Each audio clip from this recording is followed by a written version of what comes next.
Buenas noches, compañeros, o buenas tardes aún. Bueno, solo para recordarles que dentro de 8 días empezamos con las presentaciones.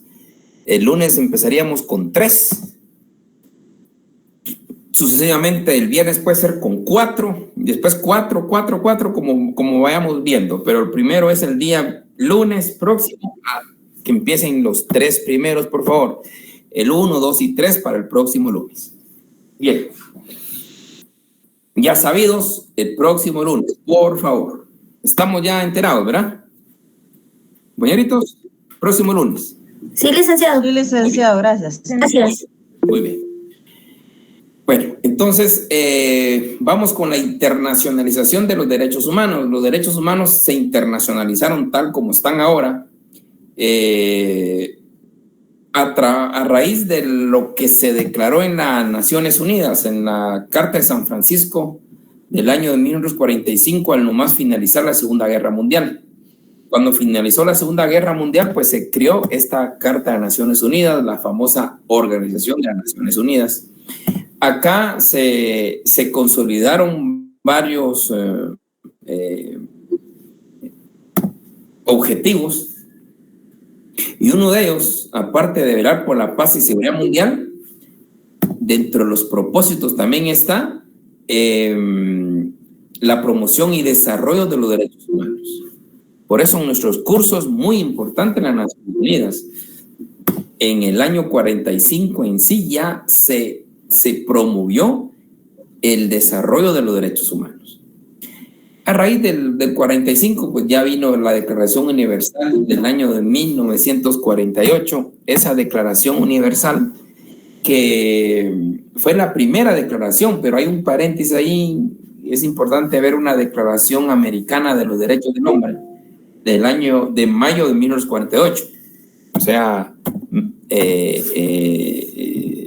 más de 6 meses antes tenemos una declaración americana. Pero independientemente de esto, la Declaración Universal de Derechos Humanos pues es global. Y aquí acentúan los derechos individuales, los derechos civiles y políticos. Después de la Declaración Universal de los Derechos Humanos de 10 de diciembre de 1948, se consolidaron más los derechos humanos con los pactos internacionales, ya que ya sabemos el Pacto Internacional de Derechos Civiles y Políticos y el Pacto Internacional de Derechos Económicos, Sociales y Culturales. Después tenemos ya ya en el ámbito regional el Pacto San José, el Pacto San José, la Convención Americana de Derechos Humanos, americana. Entonces es importante tomar en cuenta que las Naciones Unidas, esa Carta de San Francisco vino a promover y fomentar el desarrollo de los derechos humanos. Las Naciones Unidas, ya todos tenemos nosotros el concepto de lo que es las Naciones Unidas, esa organización que surgió después de la Segunda Guerra Mundial, organización que vino a consolidar lo que en el año de 1919 no logró su objetivo, que era la Sociedad de Naciones. Ya en el 45 pues surgió esta Naciones Unidas. Las Naciones Unidas, en forma rápida, tiene, aparte de la Asamblea General, que hoy día tienen 193 estados, la componen, tienen instituciones como el Consejo de Seguridad, el Consejo Económico Social, el Consejo Fiduciario, la Corte Internacional de Justicia, la Secretaría General y algo muy importante, el Consejo de Derechos Humanos. Este Consejo de Derechos Humanos es el último consejo creado, fue en el año 2006, porque antes, en el año 45, solo los consejos anteriormente indicados. El Consejo Económico Social pues vela por la temática de los derechos económicos sociales. El Consejo de Admisión Fiduciaria se refiere a los estados fideicomitantes metidos después de la Segunda Guerra Mundial. El Consejo de Derechos Humanos vela por la promoción y desarrollo de esos derechos humanos contemplados como propósito de las Naciones Unidas.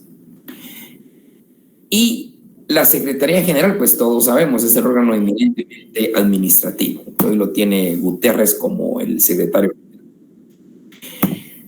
Pero a esos consejos hay dos bien importantes.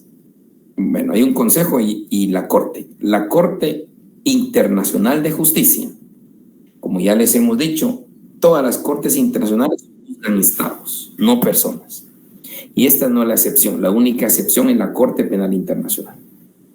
De ahí, la Corte Internacional de Justicia es la que resuelve controversias jurídicas. Esto es muy importante. La Corte Internacional de Justicia resuelve controversias jurídicas de los 193 estados. Interpretación de tratados o incumplimiento de tratados, pues nos vamos a la Corte Internacional de Justicia. Hoy día Guatemala tiene un conflicto en la Corte por las colindancias con Belice, eso ya todos lo sabemos. Eso lo tiene la Corte Internacional de Justicia porque es una cuestión eminentemente jurídica. Ahora, una controversia política, invasión, conflictos o más geopolíticos, esto ya lo resuelve el Consejo de Seguridad. Esto es muy importante. Dentro de unos minutos ya ustedes van a poder determinar o responderse a muchas preguntas a nivel global. ¿Qué pasa? ¿Por qué están las guerras? ¿Por qué no? ¿Por qué?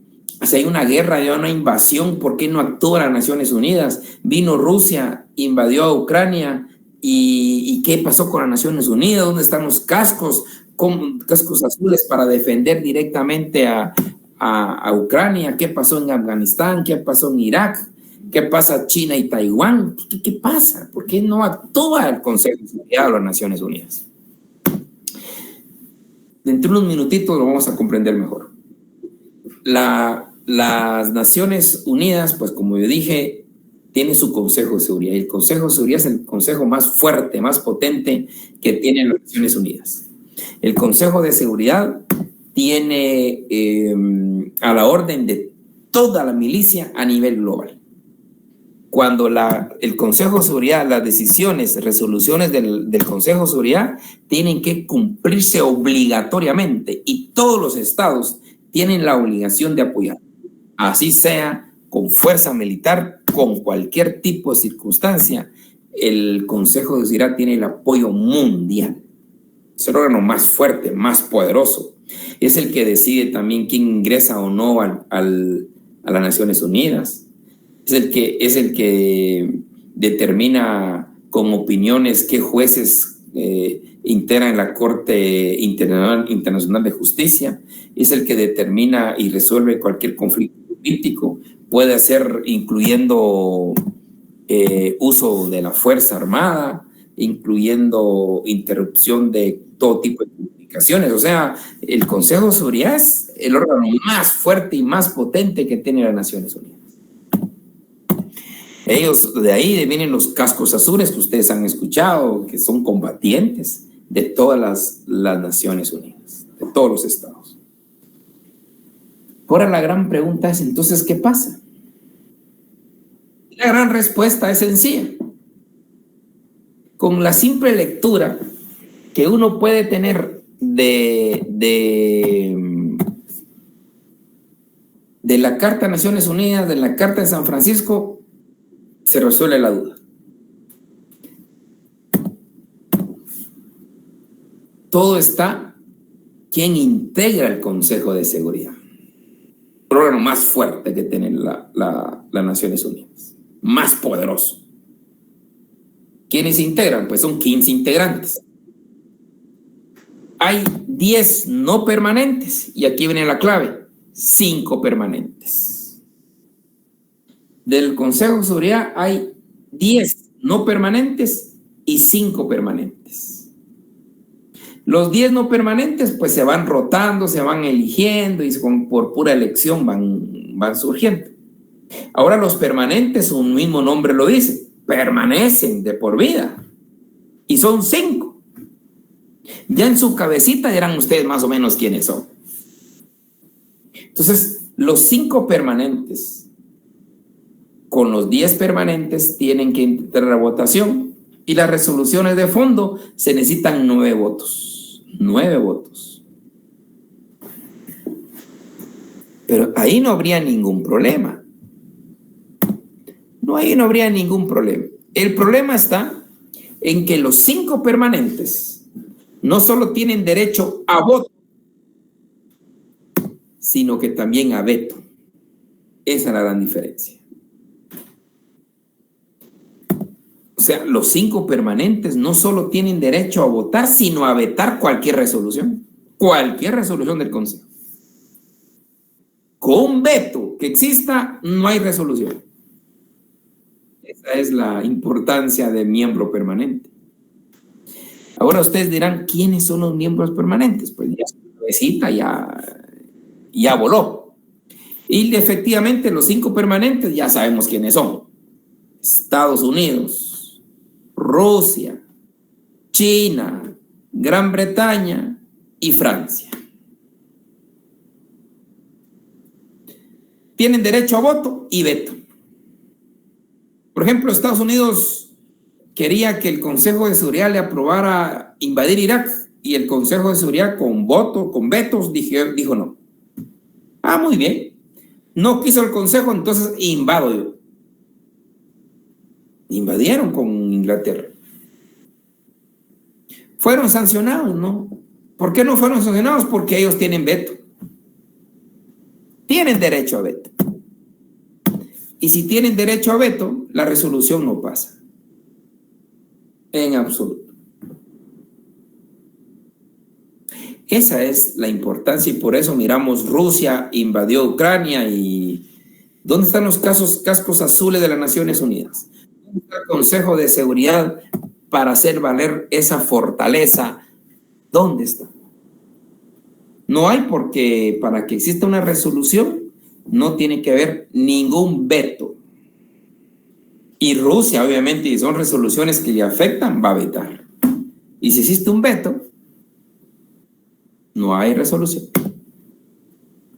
Esa es exacta. Y esa era bueno comentárselo. Yo sé que ustedes lo van a ver y lo van a profundizar mucho más, espero yo, en Derecho Internacional Público. Pero las Naciones Unidas, como ya expuse, es un elemento muy importante para los derechos humanos, porque desde ahí viene la idea de la promoción y desarrollo de los derechos humanos, desde el propio seno de las Naciones Unidas.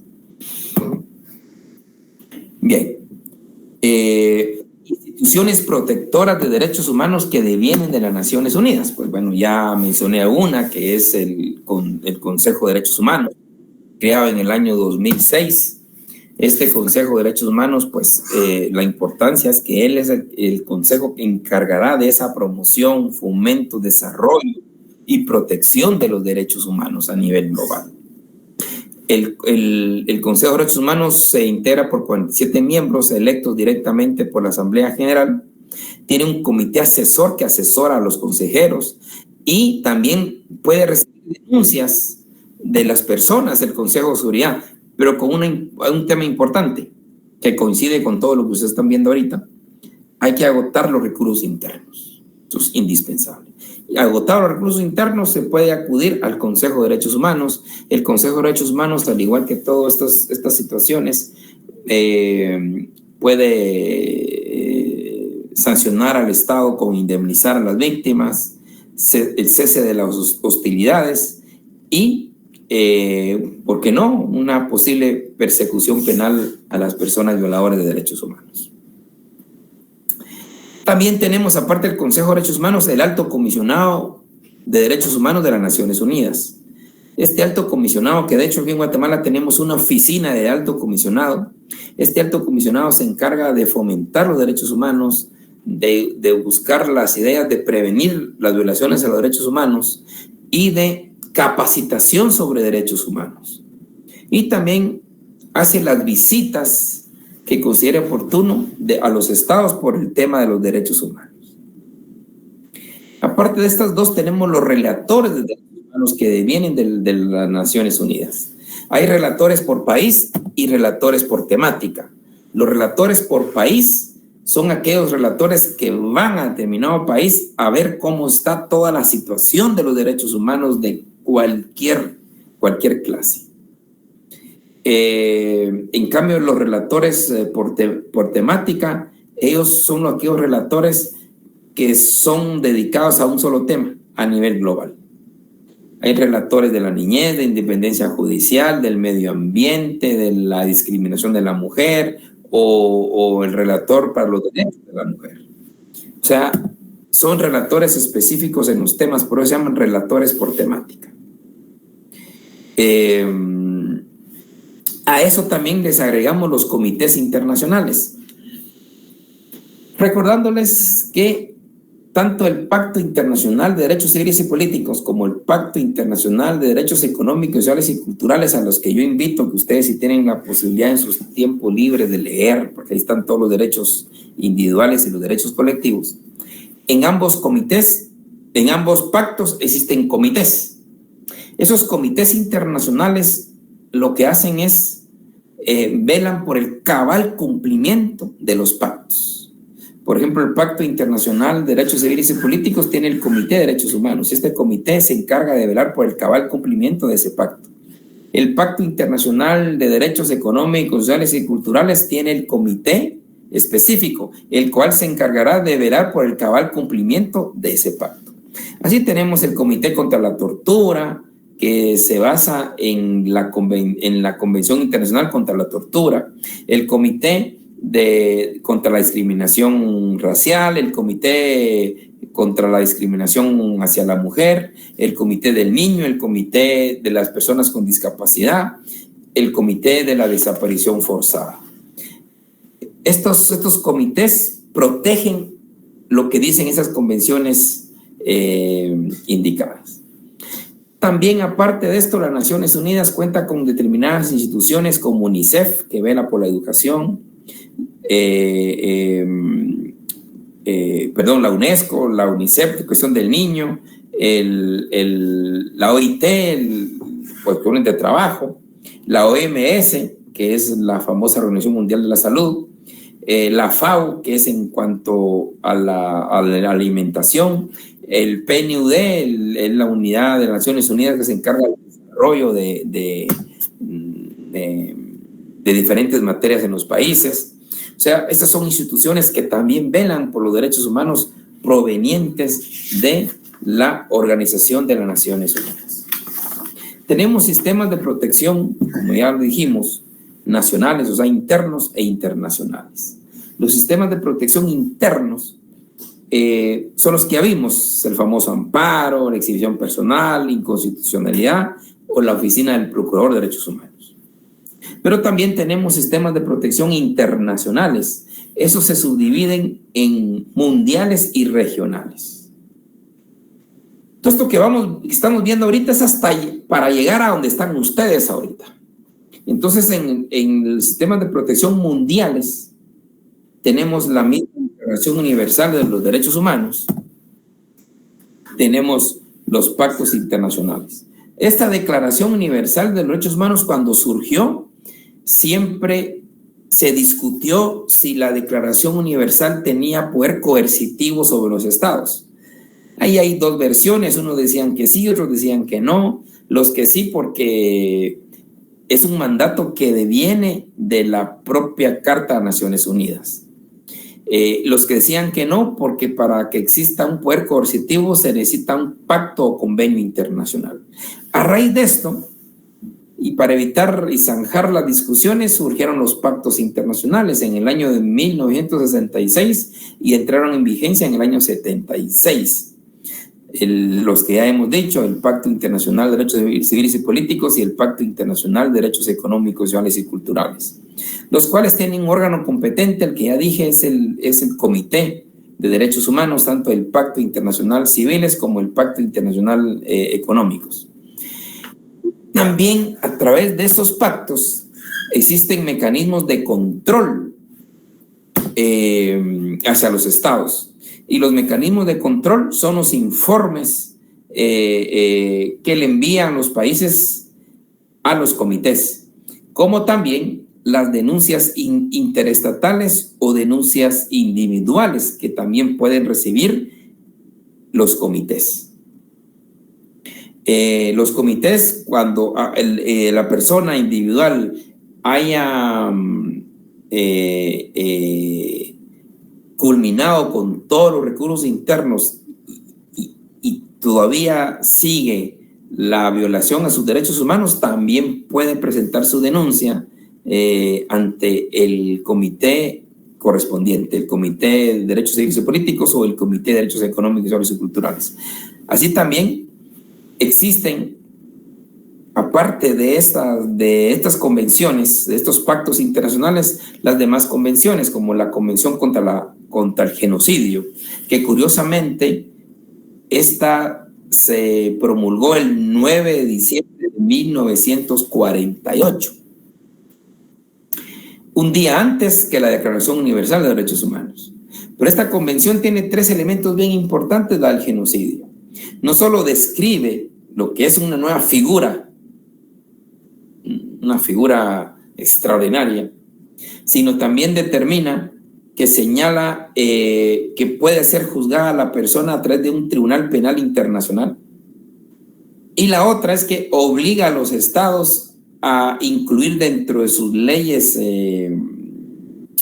internas el tipo penal del genocidio. No crea usted que el legislador se inventó el genocidio, no, esto fue por la Convención Internacional contra el Genocidio. También viene la Convención a favor de los refugiados, la Convención de los Derechos Políticos de las Mujeres, un tema importante, que las mujeres a partir de esta convención y la obligación de los estados ya tenían el derecho. Suena ridículo, pero es cierto. Imaginémonos el derecho de votar, ellas tienen que tener el derecho desde el igual que el hombre desde tiempos inmemoriales. Pero lamentablemente, pues ahí es parte de la evolución. Lamentablemente muy tardado, pero ahí se da la Convención de los Derechos Políticos de las Mujeres, también la Convención contra todas formas de discriminación racial, contra todas formas de discriminación a la mujer, contra todas formas de discriminación religiosa, también son convenciones internacionales, la Convención contra la tortura, la Convención de los Derechos del Niño, la Convención a favor de los trabajadores migratorios, la Convención contra las personas con discapacidad, y la Convención contra la desaparición forzada. Ustedes tienen el tipo penal de la desaparición forzada, pero no crean que también nuestro legislador se la ideó, no, eso venía por la Convención Internacional contra la Desaparición Forzada, que también hay una convención interamericana sobre esto. Entonces son las fuentes que tenemos mundialmente para hacer valer nuestros derechos humanos. No solo las convenciones internacionales, sino los comités mismos, que reciben denuncias. Y aparte de esto, tenemos una institución no menos importante que nosotros como guatemaltecos la tenemos que conocer, porque fuimos adscritos hasta el año 2012, pero al menos estamos ya bajo el paraguas de lo que hoy se conoce como la CPI, que es la Corte Penal Internacional. La Corte Penal Internacional se creó en el año de 1998 por el Estatuto de Roma y entró en vigencia en julio del año 2002. Y nosotros nos suscribimos a la Corte Penal Internacional hasta el año 2012. Pero qué importante es saberlo, porque ¿qué delitos conoce la Corte Penal Internacional? Y si los delitos que yo cometí me puede sancionar directamente la Corte Penal Internacional. Les recuerdo que la Corte Penal Internacional es la primera Corte Internacional que juzga personas. El origen de la Corte Penal Internacional deviene también, para variar un poquito, después de finalizar la Segunda Guerra Mundial. Porque ustedes recordarán que al finalizar la Segunda Guerra Mundial, las potencias vencedoras, que son esos 5 permanentes del Consejo de Seguridad, estas cinco potencias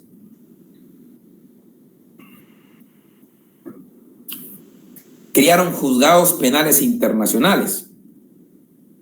Y el primer juzgado penal internacional que creó el Consejo de Seguridad de las Naciones Unidas desde el año 45 son los tribunales de Nuremberg.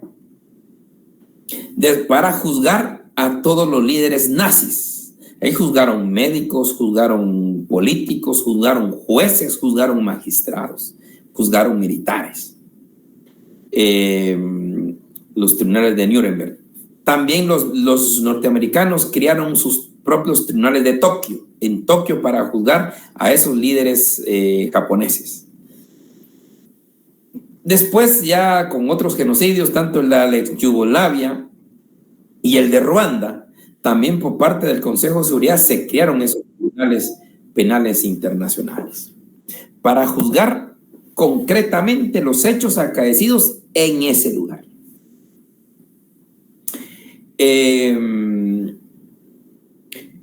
Esa es la importancia de que los juicios, de que el Tribunal Penal Internacional actual de la Estatuto de Roma deviene de esos 4 órganos internacionales creados por las Naciones Unidas. Pero es importante ver que en esa trayectoria de esos tribunales ya la sociedad empezó a ver la posibilidad de crear un tribunal penal permanente. Un tribunal penal permanente. Y ese tribunal penal permanente se consolidó hasta el año 98, que hoy día conocemos Corte Penal Internacional. Aquí me hacían una pregunta interesante, que los tribunales de Nuremberg eran ilegales y no sé qué. Pues tiene un montón de críticas, especialmente el principio de legalidad, la figura de juez natural. ¿Por qué legalidad? Porque ya los hechos ya habían pasado y después es que se crearon los tribunales. El procedimiento, no había un procedimiento antes de los hechos, y recordemos que el principio de legalidad es primero la ley y después los hechos, no antes los hechos y después la ley. Ya no se puede. Y varias críticas que hay efectivamente, pero así fueron juzgados y fueron la base para lo que hoy tenemos como la Corte Penal Internacional.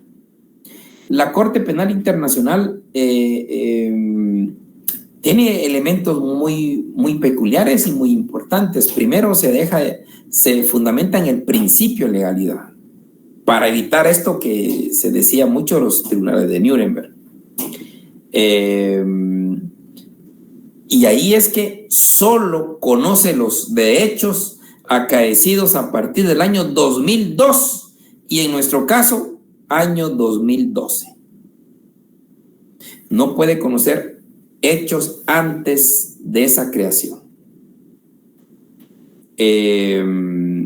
Se basa en el principio de complementariedad.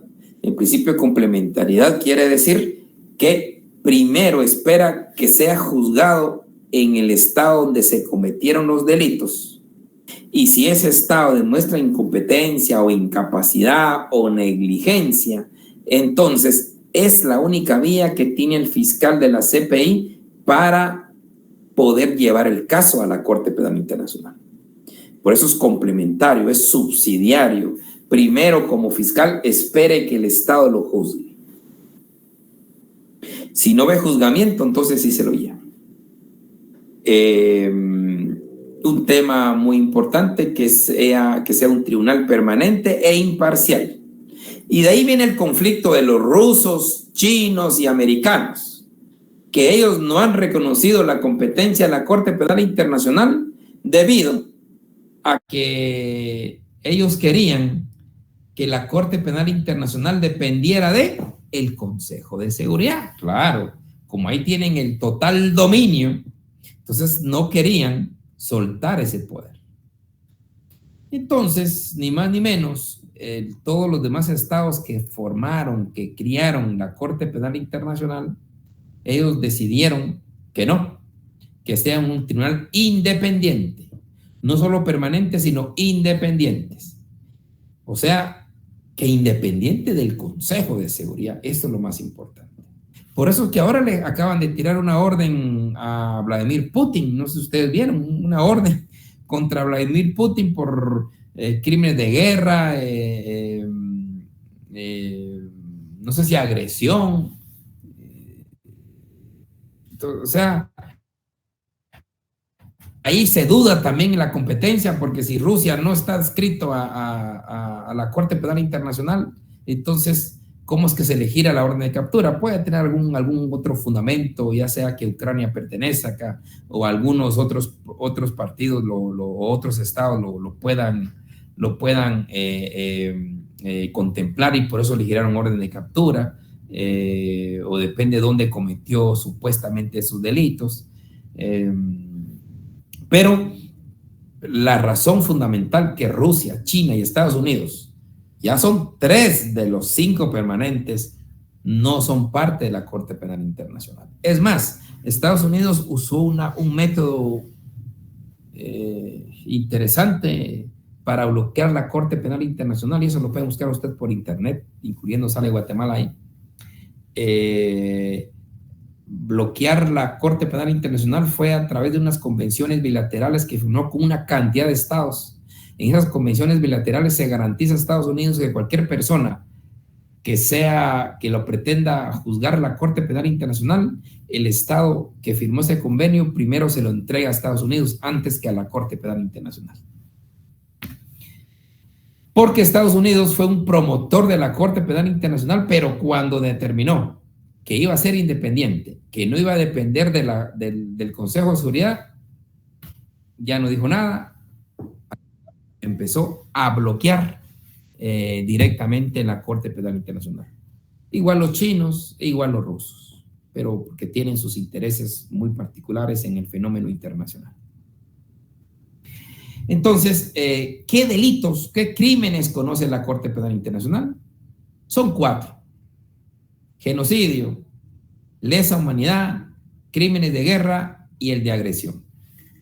Esto de genocidio, pues es necesario recordar que el genocidio, tal como dice la Convención, el Estatuto de Roma y nuestro Código Penal, tiene un elemento subjetivo especial del tipo distinto al dolo. Y ese es el denominado propósito. Propósito. O sea, tiene usted tener el propósito de destruir total o parcialmente un grupo. Si usted no tiene ese propósito de destruir total o parcialmente, no es genocidio. No precisamente es matar a mucha gente, como mucha gente cree, no es genocidio. Tiene que haber ese propósito. Por ejemplo, alguien por ahí mandó a esterilizar, no sé, una comunidad. La mandó a esterilizar, ¿con qué finalidad? ¿Con qué propósito? Para que ya no se reproduzcan. Ahí hay genocidio también. Ahí hay genocidio. O aquel gobierno que impide los matrimonios a determinados grupos. ¿Con qué propósito? Para que ya no se reproduzcan. Ahí hay genocidio también. Claro, también las matanzas con el propósito de. O sea, ese es genocidio. El de lesa humanidad es diferente porque esos son actos sistemáticos o generalizados del gobierno o grupos de poder del gobierno. Esos actos generalizados que contribuyen a violaciones forzadas, desapariciones, asesinatos, esclavitud sexual o prostitución.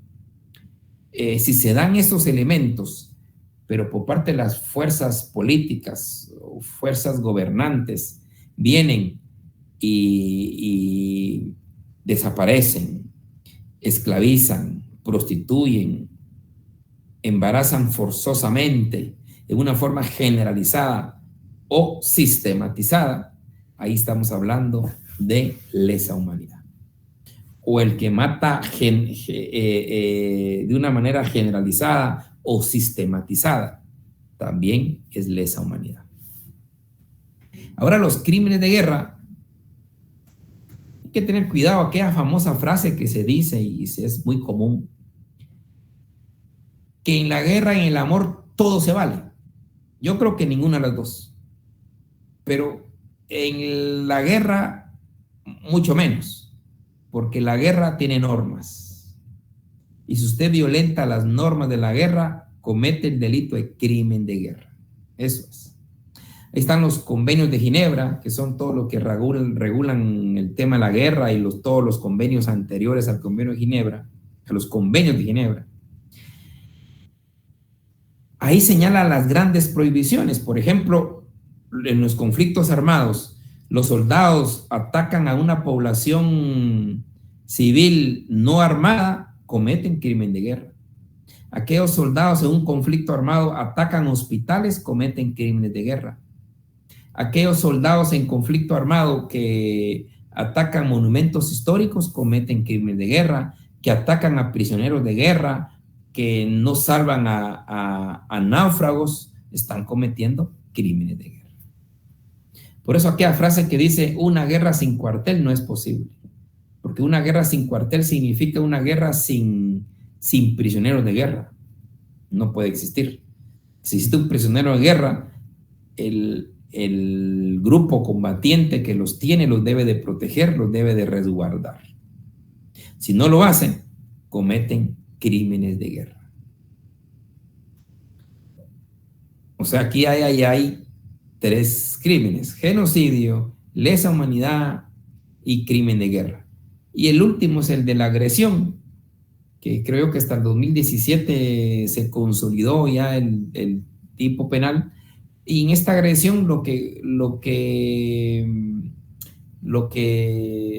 establece es que son las invasiones que hace un estado a otro. Es la agresión directamente de un estado a otro. Entonces, los que cometen esas agresiones prácticamente están cometiendo ese delito y que puede ser juzgado por la Corte Penal Internacional.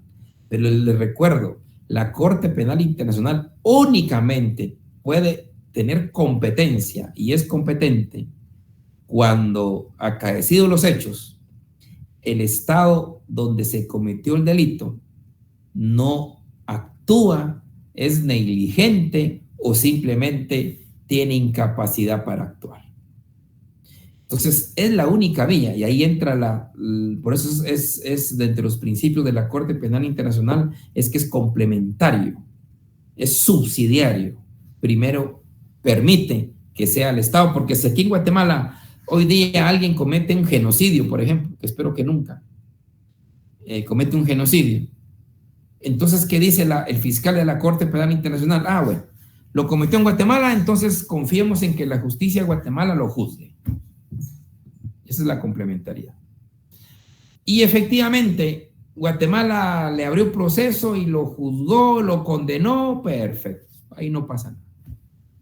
Pero si el fiscal de la CPI observa que las autoridades judiciales de Guatemala no están actuando, no hay investigación, hay mucha negligencia o simplemente no puede actuar, ahí sí llega la CPI y se lo lleva. Eso es y lamentablemente nosotros suscribimos el Estatuto de Roma en el año 2012, pero no tenemos aún un procedimiento. Esto es muy importante. Ustedes en Costa Rica, miren, un procedimiento lindo de asistencia judicial y todo lo que pueda pedir la Corte Penal Internacional a Costa Rica. Eso nos falta a nosotros, legislar cómo, de qué manera poder traer consigo todas estas solicitudes de asistencia que puede pedir la Corte Penal Internacional, las sentencias que emite, las resoluciones que emite, cómo va a entrar a nuestro sistema. Yo sé que hoy día lo hacemos con base en los lineamientos establecidos, que se va por la Cancillería, después la Cancillería lo lleva a la Corte Suprema y la Corte ya lo distribuye, pero no existe un procedimiento como tal. Pero bueno, es parte de lo que nos falta. La Corte Penal Internacional fue muy luchada en Guatemala para que fuera escrita. No hay ningún caso contra Guatemala, según sé yo, pero lo bueno es que ya estamos sometidos dentro de la jurisdicción de la Corte Penal Internacional. Y buenos tips son esos delitos. ¿Algún comentario, compañeros, o duda, por favor? Estamos abiertos, es un tema bien interesante, todo lo que es las Naciones Unidas, lo que es los juicios de Nuremberg. Eso me pareció interesante lo que dijo el compañero ahí.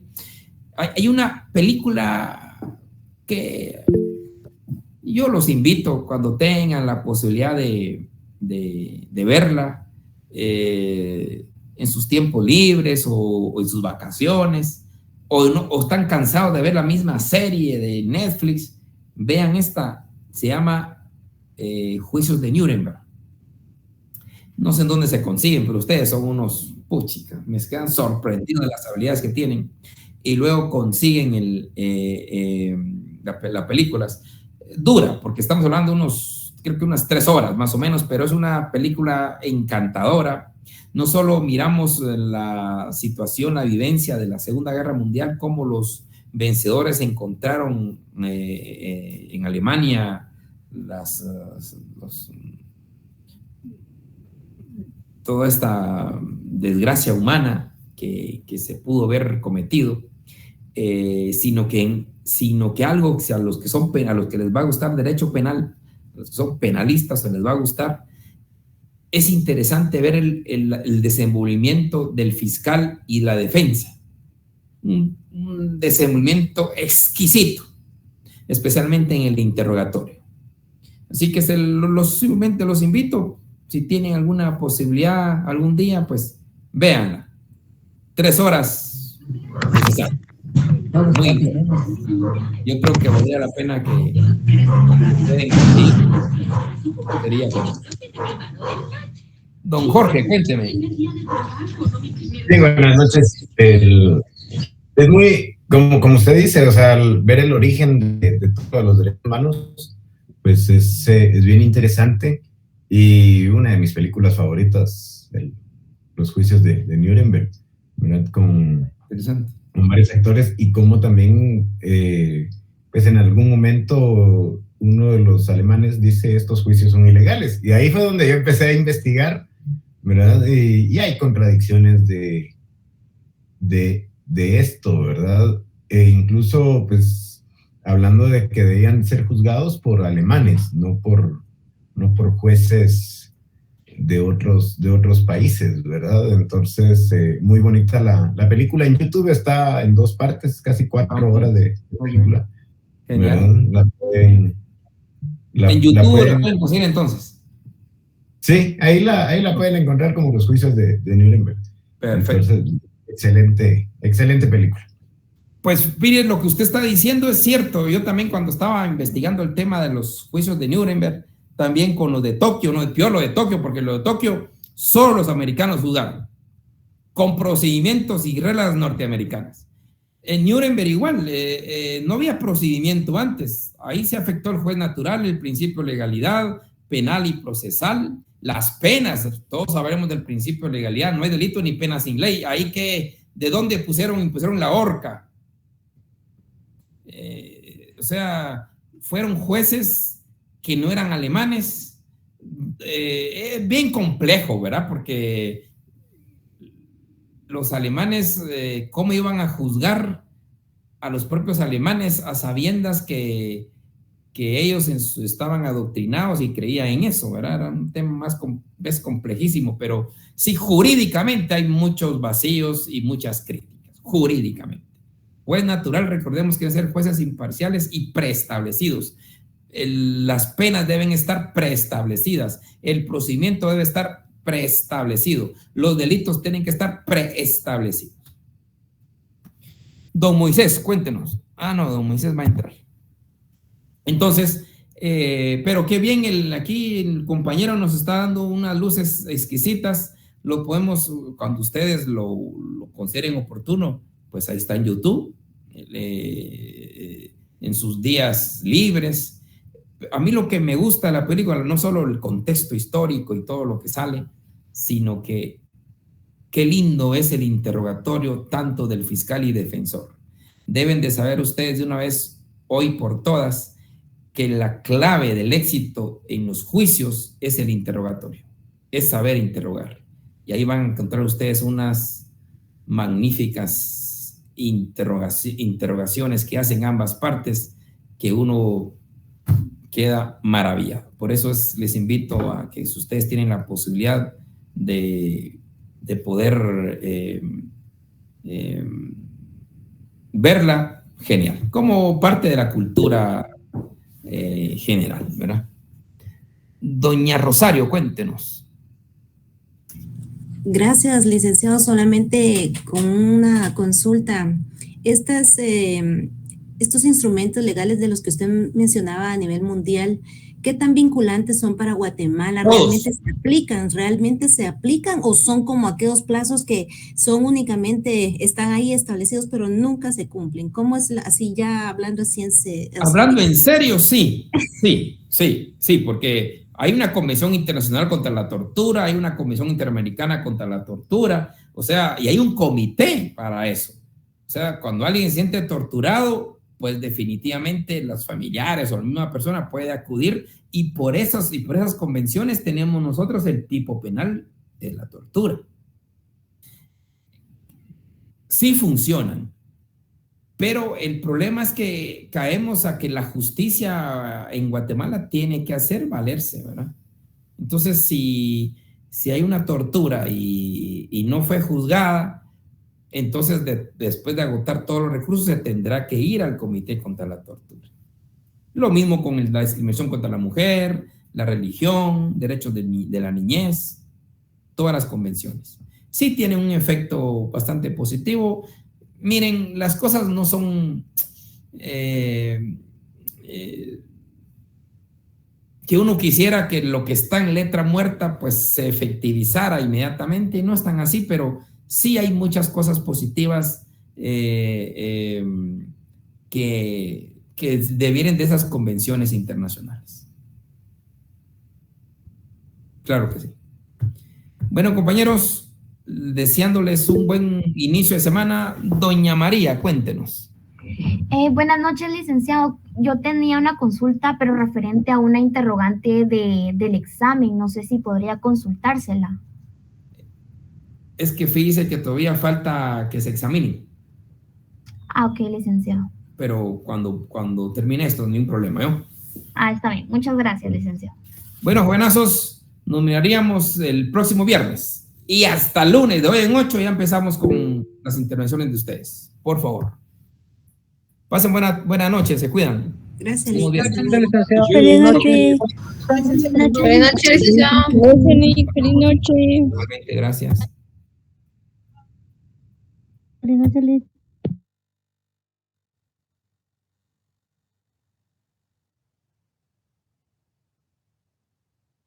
Lic, perdone, ¿le podríamos hacer una consulta respecto a una consulta que tenemos respecto a la exposición? Lic, no sé si está por ahí todavía. Ya no, sí, no.